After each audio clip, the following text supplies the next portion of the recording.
यह एक अलंकार जहाँ केवल एक राज्य पाई नुहे बरं समग्र देश पाई गर्व। सम्मानजनक गिनीज बुक ऑफ रेकर्ड रे पंजीकृत हेबा सहित यह एक आश्चर्यर विषय। भूमि स्तर यह आश्चर्यजनक कार्य करने एक सहज काम नुहे। पाखापाखि 10,000 मेट्रिक टन स्टील,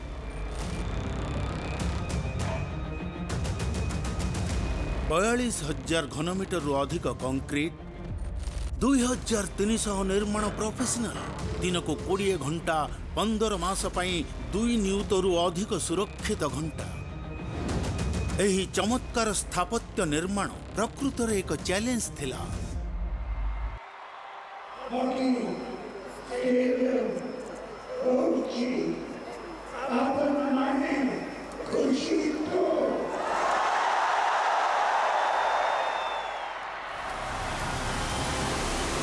आज पर्यंत मु देखिथिबा सबुठु बेस्ट स्टेडियम एटा। ए हाउचे सर्वोत्तम स्टेडियम भितर गोटे जोठी मु खेली छी झाकास।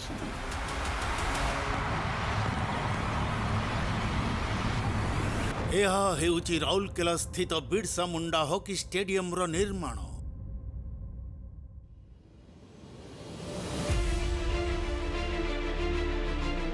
ओडिशार सुंदरगढ़ जिल्लार अवस्थित भारतीय हॉकीर आधार राउरकेला एक शिल्प सहर। आमे स्वाधीनतार 75 वर्ष पालन करछु। भारत भली गणतंत्र पई एही विश्वकप स्वाधीनता आंदोलन सह जोड़िबा एक गुरुत्वपूर्ण माइल खुंटा एवं एही सुंदरगढ़ एक आदिवासी जिला जोठारे महान किंबदंती बिरसा मुंडांकर पाद चिन्ह थिला।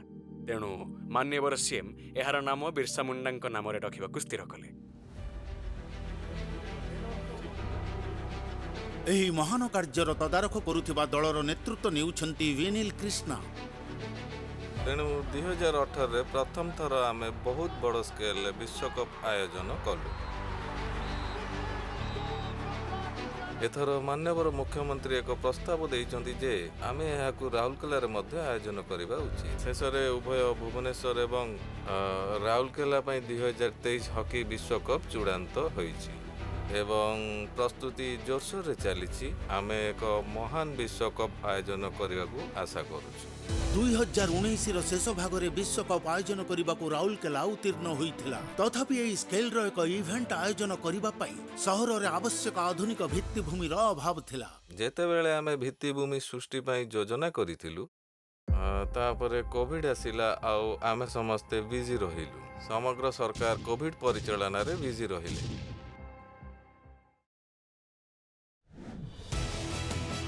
जेहेतु विश्व कोविड रु सुस्थ हैला पुणी सप्लाई लाइन गुड़िक आरंभ हैला एवं कार्य द्रुत गति रे आगे चलिला।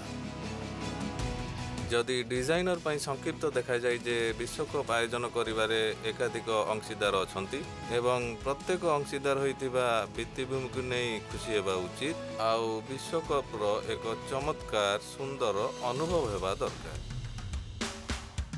एही स्वयं क्रीडा कॉम्प्लेक्स 47 एकर ऊपर विस्तार हेबो। एथिरे विश्वकप गाँ, आवासिक सुविधा, एथलीट्स एवं अधिकारी एक स्विमिंग पूल रहिबो। एक अभ्यास केन्द्र, एक हाइड्रोथेरापी केन्द्र, साधना स्टीम रूम एवं जिम्नासियम परि एथलीट्स पुनरुद्धार पई सर्वोत्तम सुविधा रहिबो। तापर एही क्रीडा कॉम्प्लेक्स अलंकार मुख्य स्टेडियम निर्माण हेबो। भूपेन्द्र सिंह पुनिया उत्सर्गीकृत वृत्तिगत अनसाइड दलगुड़िकर नेतृत्व नेउछंती।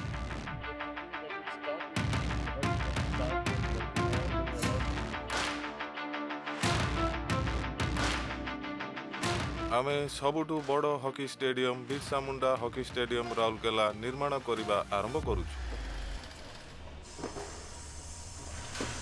सेप्टेम्बर 2022 पई समय सीमा धार्य करा जाइछि। योजना एवं धारणा एकत्र हेबा एवं विच्छिन्न हेबा सहित योजना अनुଯାयी निर्माण कार्य आरंभ होइछि। निर्माण कार्यर गुजब शीघ्र गति करिथा। कार्य धीरे धीरे वृद्धि सहित अभ्यास पिचर समाप्ति अनेक लैंडमार्क मध्यरु प्रथम थिला।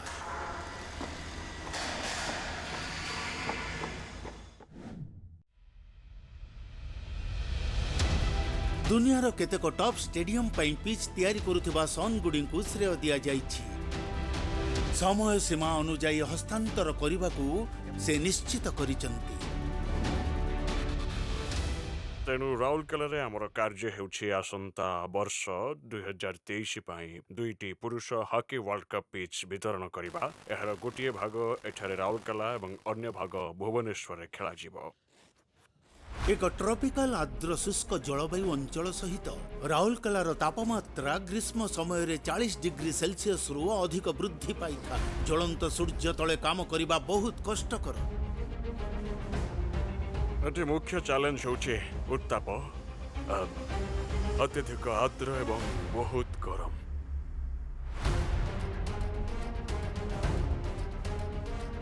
ଅଫ୍ ସାଇଡ୍ ପେନାଲ୍ଟି ଲାଇନ୍ ପାଇଁ ଆମକୁ କାଟିବାକୁ ଥିବା 21ଟି ଡ୍ୟାସ୍ ମଧ୍ୟରୁ ଏହା ହେଉଛି ଶେଷ।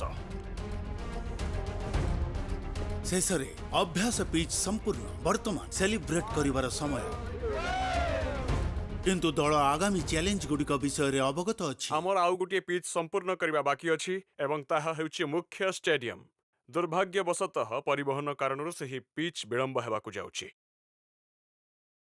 ଏହିପରି ଏକ ବୃହତ ଭିତ୍ତିଭୂମି ପ୍ରୋଜେକ୍ଟରେ କଞ୍ଚାମାଲ ପାଇଁ ଦୀର୍ଘ ବିଳମ୍ବ, ଯୋଗାଣ ଶୃଙ୍ଖଳା, କିନ୍ତୁ ଆମେ ନିଶ୍ଚିତ ଯେ ଆସନ୍ତା ବର୍ଷ ୱାର୍ଲ୍ଡ କପ୍ ପାଇଁ ପ୍ରସ୍ତୁତ ଏହି ଟର୍ଫ ଗୁଡ଼ିକ ଆମେ ପ୍ରଦାନ କରିବୁ।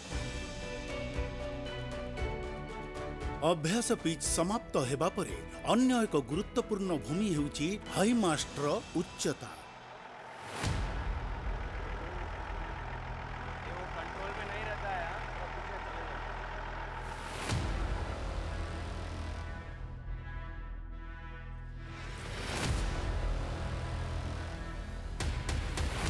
अभ्यास पिच समाप्त हेबा सहित समस्त ध्यान मुख्य स्टेडियम को बदली जाए।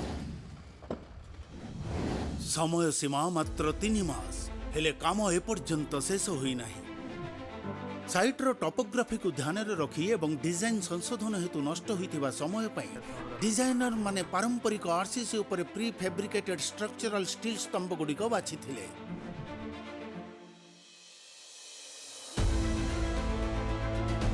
नमनीयता एवं ह्रास होइतिबा निर्माण समय स्टेडियम निर्माण पई प्री फैब्रिकेटेड स्ट्रक्चरल स्टील को सबुठु पसंदयोग्य पदार्थ रे परिणत करिछि।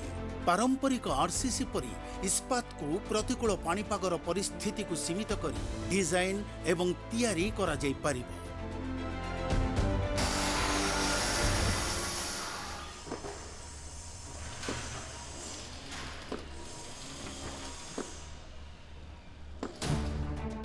एही फैब्रिकेशन यूनिट सठिक भाव में कंचा माल को एक यंत्र रे रखी थाए, जहाँ पर स्टील प्लेट गुड़ी को विभिन्न उपादान रे काटी थाए। स्टेडियम निर्माण पई प्रस्तुत इस्पात संरचना उत्पादन पई से गुड़ी को परे एकत्र वेल्डिंग करा जाई था। एही इस्पात संरचना केवल समग्र स्टेडियम पई भित्ति प्रस्तर सृष्टि करू नाही, बरं शेषरे स्टेडियम को एहार परिचय एवं रूपरेख देबो। एही परिमाणर एक स्टेडियम स्थिरता निश्चित करने को 3600 मेट्रिक टन स्ट्रक्चरल स्टील आवश्यक करे।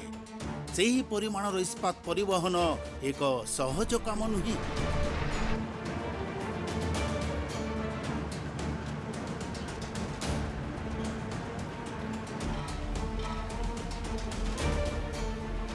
यथेष्ट परिश्रम परे स्टैंड निर्माण रे व्यवहृत हेबाकु थिबा स्तंभ गुड़िक अनलोड होता है।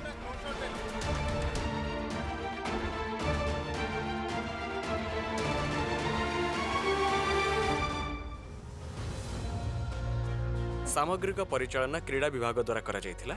एही योजनार कार्यकारिता दिनकु दिन मॉनिटरिंग एवं सबकिछि करिबारे सचिव श्री भिनिल कृष्णा तथा मान्यवर मंत्री श्री तुषारकांति बेहेरा प्रमुख भूमिका ग्रहण करथिले।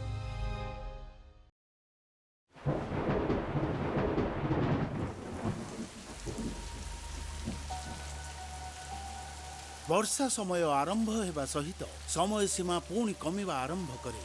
देशर एही अंचल रे वर्षा किछि दिन रही पारे।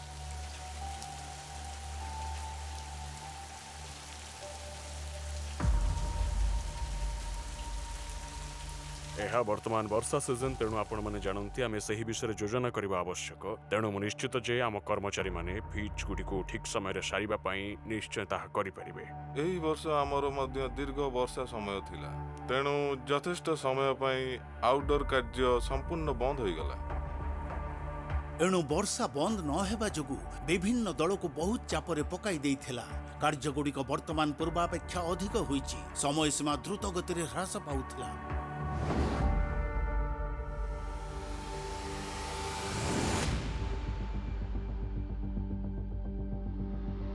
वर्षा हेतु विलंब होई मुख्य पिच पाई टर्फ शेषरे जर्मनी रु आसी जाइछि। अधिक समय नष्ट न करी दल सेमानकर कार्य आरंभ करिदेले।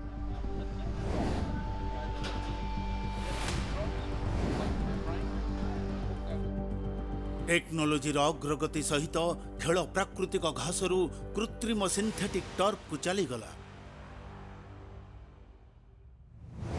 पॉलीटन द्वारा निर्मित पिच एक सिंथेटिक पृष्ठ को नहीं गठित। आखु वर्ज्य वस्तु 60% निर्मित पॉलीएथिलीन रे परिणत सिंथेटिक टर्फ पाई यह एक पॉलीमर बेस। एही ऊपर स्तर तले एक इलास्टिक स्तर बा शॉक पैड स्तर कार किंबा ट्रक टायर रिसाइकल होइथिबा ग्रान्युलेटेड चिप्स पॉलीयूरेथेन बाइंडर द्वारा एकत्र बंधा। यह शिल्प उत्सरू CO2 गैस रे तैयारी जहां पर पॉलीमर आधारित बाइंडर रे परिणत हुए। बहुत उच्च स्तर समतलता हासिल करने निम्न रे बिटुमेन माकाडम रो 2टी स्तर रहिछि। समस्त असुविधा मध्य स्टेडियम निर्माण कार्य द्रुत गति रे चलिछि। प्रस्तावित विश्वकप गाँव निर्माण धीरे धीरे किंतु क्रमागत भाव में अग्रगति करुछि। वर्ल्ड कप गाँ आवश्यक थिला कारण राउरकेला रे आयोजित हेबाकु थिबा दलगुड़िक पई रहिबा स्थान सहर रे उपलब्ध थिबा सीमित संख्यक होटेल कारणरू एक चिंतार विषय थिला। तेणु सरकार निष्पत्ति नैथिले जे ओलंपिक गाँ विश्वकप गाँ भली एक नूतन सुविधा निर्माण करिबा उचित। 1,60,000 वर्ग फुट रो अधिक डिजाइन होइथिबा विश्वकप गाँ रे 5टी भिन्न भिन्न ब्लॉक रहिबो। सेथि मध्यरु 3टी ब्लॉक रे 225 रूम रहिबो। रोसई घर एवं जिम्नेजियम पई गोटिए ब्लॉक, रिसेप्शन एवं अन्य मनोरंजन सुविधा सहित शेष ब्लॉक 9 मासर रेकर्ड समय मध्य रूप नेउछि। विश्वकप ग्राम रे एककालीन समस्त 5टी ब्लॉक रो कार्य आरंभ होइथिला जहा मानव शक्ति बंटन को सहज करि दैछि। प्रत्येक ब्लॉक को एक पृथक प्रोजेक्ट भाव में व्यवहार करा जाइथिला। कोठरी गुड़िक 2टी महला कोठरी रे 3टी ब्लॉक मध्य एक प्रांगण सहित रखा जाइछि। पारंपरिक भाव में प्रांगण माइक्रो जलवायु को नियंत्रण करे एवं परिवार एकत्र हेबा पई ताहा एक उत्कृष्ट स्थान।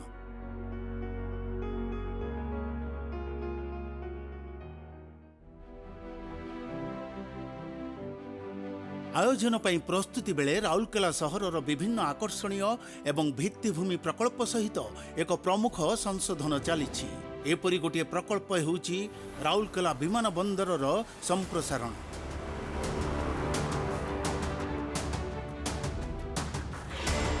विश्वकप पई समय समय रे उन्नत संजोग पई राउरकेला एयरस्ट्रिप को नवीकरण करा जिबा पई दल एक रनवे घर्षण परीक्षा करुछि।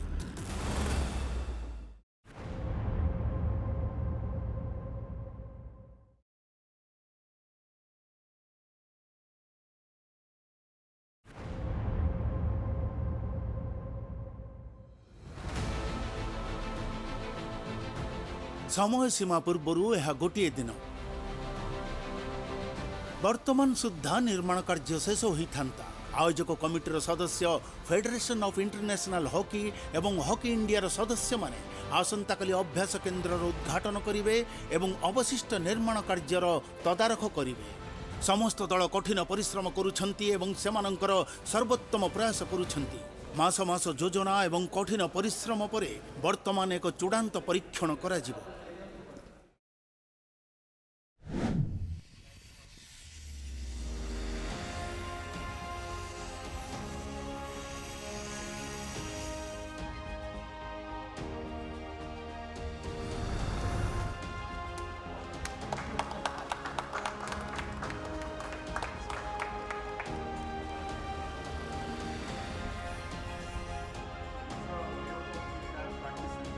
उद्घाटन परे मुख्य स्टेडियम परिदर्शन करी दल अग्रगतिर जांच करिथाय। जेतेबेले आपण निजे स्टेडियम जाउछंती ସେତେବେଳେ ଆପଣ ପ୍ରକୃତରେ ସେହି ସ୍ଥାନର ଆକାର ପାଇବେ, ଯାହା ଆପଣ ଅନୁଭବ କରିବେ ଯେ ଚିତ୍ରାଙ୍କନ ପ୍ରକୃତରେ ବାସ୍ତବକୁ ପ୍ରତିଫଳିତ କରୁଛି। ଏହା ଏପର୍ଯ୍ୟନ୍ତ ସମାପ୍ତ ହେଇନି। ସେମାନେ କିପରି ଭାବରେ ଅନସାଇଟ୍ ଲୋକଙ୍କ ସଂଖ୍ୟା ସମ୍ପୂର୍ଣ୍ଣ କରନ୍ତି, ମୋର ସନ୍ଦେହ ନାହିଁ ଯେ ଏହା ଠିକ୍ ସମୟରେ ଶେଷ ହେବ। ବର୍ତ୍ତମାନ ସମୟ ସୀମା 3 ମାସ ବୃଦ୍ଧି କରାଯାଇଛି।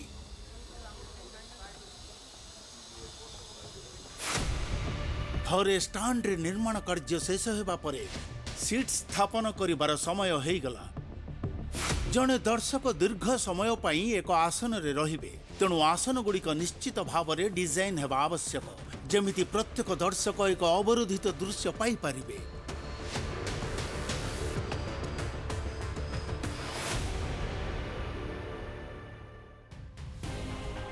ମୁଖ୍ୟ ଷ୍ଟାଡିୟମର ଆଲୋକ ବ୍ୟବସ୍ଥା ଭାରତରେ ଅତୁଳନୀୟ, କାରଣ ଏଥିରେ 8 ଗୋଟି ହାଇମାଷ୍ଟ ସ୍ଥାପିତ ହୋଇଛି, ଯେଉଁଥିରେ ଖେଳ ପଡ଼ିଆରେ ସମାନ ଆଲୋକ ସ୍ତର ସହିତ କମ୍ ଗରମ ମଧ୍ୟ ରହିବ। ଆଲୋକ ବ୍ୟବସ୍ଥା କେବଳ FIH ନୁହେଁ, ବରଂ ଟେଲିଭିଜନ ପ୍ରସାରଣ ପାଇଁ ଆଧୁନିକ ଯୁଗର କ୍ୟାମେରାର ଟେକ୍ନିକାଲ ଆବଶ୍ୟକତା ପୂରଣ କରିବାକୁ ସକ୍ଷମ ହେବା ଆବଶ୍ୟକ।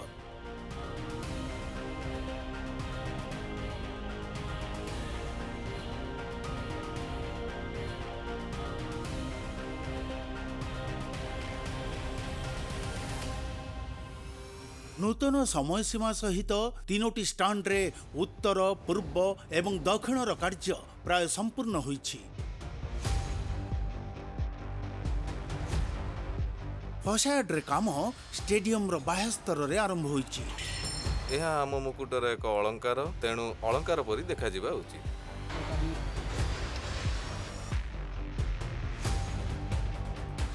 ମାନ୍ୟବର ସିଏମ୍ ସର୍ବୋତ୍ତମ ସ୍ଥାପତ୍ୟ ପାଇବାକୁ ସବୁବେଳେ ପସନ୍ଦ କରନ୍ତି। ସେ ଚାହାନ୍ତି ଯେ ରାଜ୍ୟରେ ସବୁବେଳେ ସର୍ବୋତ୍ତମ ଜିନିଷ ଗଢ଼ା ହେଉ।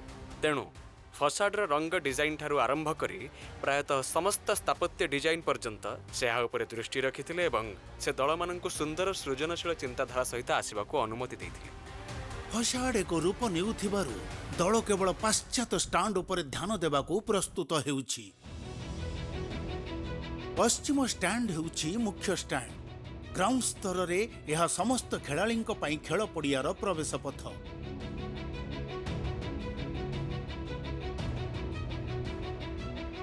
ଏଥିସହିତ ହକି ଇଣ୍ଡିଆ ଏବଂ FIH ପାଇଁ ଟେକ୍ନିକାଲ ଓ ଅଫିସିଆଲ ରୁମ୍ ଏବଂ ପ୍ରସାରଣ ଆଉ ସାମ୍ବାଦିକ ସମ୍ମିଳନୀ କକ୍ଷ ରହିଛି।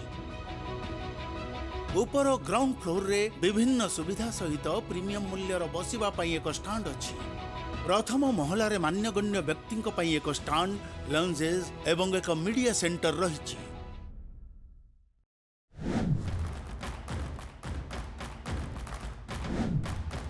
ଏପର୍ଯ୍ୟନ୍ତ ଯାହା ସମ୍ଭବ, ବିଶ୍ୱକପ୍ ଗ୍ରାମର କାର୍ଯ୍ୟ ଶେଷ ସହିତ ଆମେ ଏବେ ଚୂଡ଼ାନ୍ତ ପର୍ଯ୍ୟାୟରେ ପହଞ୍ଚିଛୁ। ଡେଡଲାଇନ୍ ଫିକ୍ସ ହେଇସାରିଛି, କିଛି କରିହବନି। ଷ୍ଟାଣ୍ଡର କାମ ଅଲମୋଷ୍ଟ ସରି ଆସିଲାଣି, ତେଣୁ ଆମେ ଏହା ସିଓର କରିବାକୁ ଚାହୁଁଛୁ ଯେ ସବୁକିଛି ଯେମିତି ଠିକ୍ଠାକ୍ ହେଉ। ଆମେ ଆଶା କରୁଛୁ ସମୟ ପୂର୍ବରୁ କାମ ସରିଯିବ। ନିର୍ମାଣ କାର୍ଯ୍ୟ ସମାପ୍ତ ହେବା ସହିତ ବର୍ତ୍ତମାନ ସମସ୍ତ ଦଳ ଫିନିସିଂ ସ୍ପର୍ଶ ଦେଉଛନ୍ତି ଆଲୋକ ହେଉ କିମ୍ବା ଫସାଡକୁ।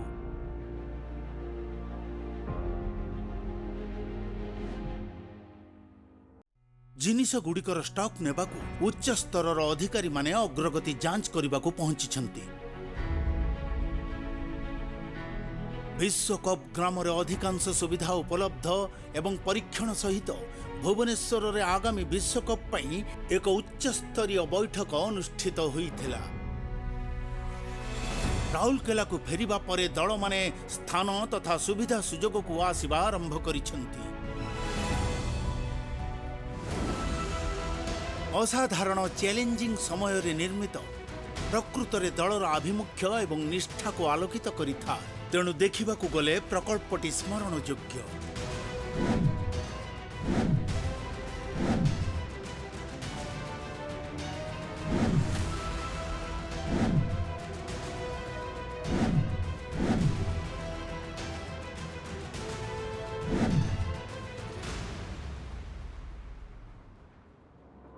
ଏହି ଷ୍ଟାଡିୟମ ଆମ ପାଇଁ କେବଳ ହକି ଷ୍ଟାଡିୟମ ନୁହେଁ, ଏହା ରାଉରକେଲା ପାଇଁ ଏକ ଲ୍ୟାଣ୍ଡମାର୍କ।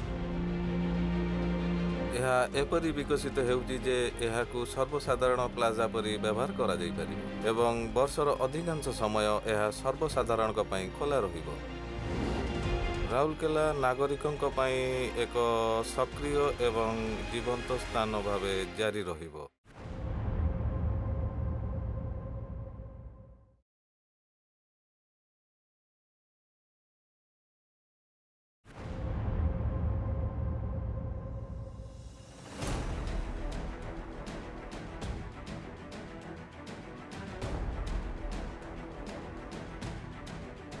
आमर एठी स्टेडियम नथिला, आमर विमान बंदर भी नथिला एवं क्रीडा ग्राम मध्य नथिला।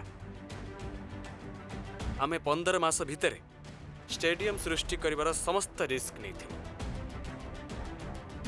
12 मास भितर विश्वकप गाँ स्थापन एवं भारत सरकारंकर समस्त सहयोगरे आमे विमान बंदर मध्य सारिलु। एही स्टेडियम संपूर्ण भावरे बंधुत्वपूर्ण होई परिछि। एबे आम पाखरे दुनियार सबुठारु बड़ स्टेडियम रहिछि। एहा पछरे थिबा धारणा हेउछि सुंदरगढ़ हॉकी प्रेमी लोकंकर उत्साह को सम्मान देबा। एठारे हॉकी बहुत लोकप्रिय, बहुत क्रेज यार। लोक माने बहुत हॉकी खेलती। मु तो एया कहिबी लोक माने हॉकी पई पागल। सारे ते सुंदर स्टेडियम राउरकेला को देइचंती। सब किछि राजकीय आ बहुत सुंदर व्यवस्थित मध्य हेछि। आम सरकार को बहुत धन्यवाद। और स्टेडियम बहुत बढ़िया करछंती।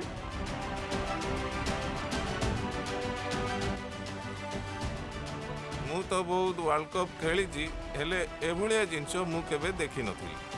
जेतेबेले एहा पूर्ण हबो मु देखिबा पई अपेक्षा करछि। एठी चमत्कार वातावरण हबो। आज पर्यंत मु देखिथिबा सबुठु बेस्ट स्टेडियम एटा। यह एक चमत्कार सुविधा, आई मीन एक विश्व स्तरीय सुविधा।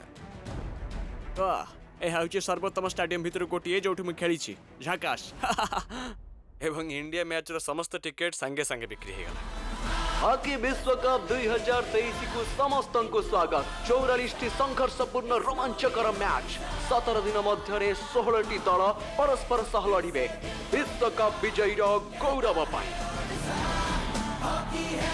एवं एहीपरि आरंभ हुए एक मास्टरपीस कहानी। अत्यधिक असुविधा मध्य निर्मित 15 मासर रेकर्ड रे 20,000 रु अधिक सीट विशिष्ट एक विश्व रेकर्ड सहित इंजीनियरिंग आश्चर्यर एक कीर्ति भविष्य हॉकी चैंपियन सृष्टि करिबारे सहायक हेबो। Birsa Munda hockey stadium Rourkela.